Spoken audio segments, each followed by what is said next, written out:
We've had this ruling from the International Court of Justice at The Hague. It's an interim ruling, and it's basically told the Israeli military to do more to protect civilians as they prosecute their war on Hamas in the Gaza Strip. But the one thing that's interesting, in the time since, we're still seeing the Israeli military basically doing what it has been doing over the last several weeks. It's tightening its grip on the coastal enclave right now. There are Israeli troops fighting in Khan Younis, which is closer to the southern part of the Gaza Strip. They're tightening their cordon there and potentially moving on towards Rafah on the border with Egypt. Now, all this comes as we see continued fighting. There was a suspected Israeli strike on a building in Rafah that killed some 3 people. Let's listen to what one woman there saw after that attack. They were sleeping under the mercy of God when suddenly the rocket fell on them. That's all I know. I live far from them. When I heard the news, I came to see what happened. I saw the bodies of my sister and her 2 children. Thank God I found their bodies.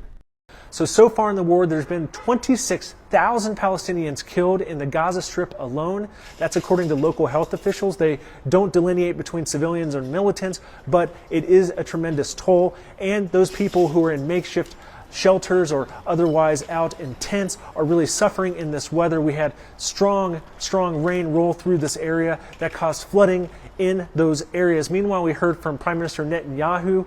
He spoke to Israeli journalists today, and he said that Israel was going to continue to do everything it could to dismantle Hamas for however long it took. Now, that's likely going to come as a little bit of a surprise to the international community, as well as the Western nations, including America, which has really been an ironclad supporter of Israel through this entire war. All of them have been pushing for some sort of stop, a pause, a ceasefire, whatever terminology you want to use to try to stop the bloodshed there, but Israel is still pushing on. And that means this war is likely to continue for some time to come. Meanwhile, we do see continued efforts at trying to reach some kind of ceasefire or pause in the fighting.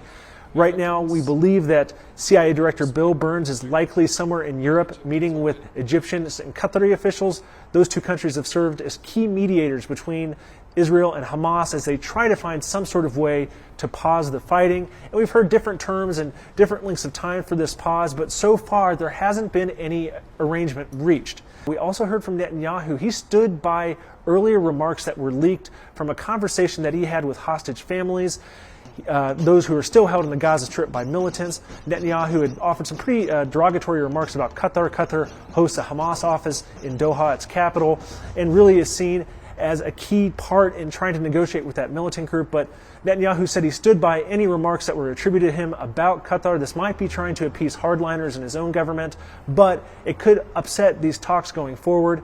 And even now, there are some protesters who are still protesting against Netanyahu.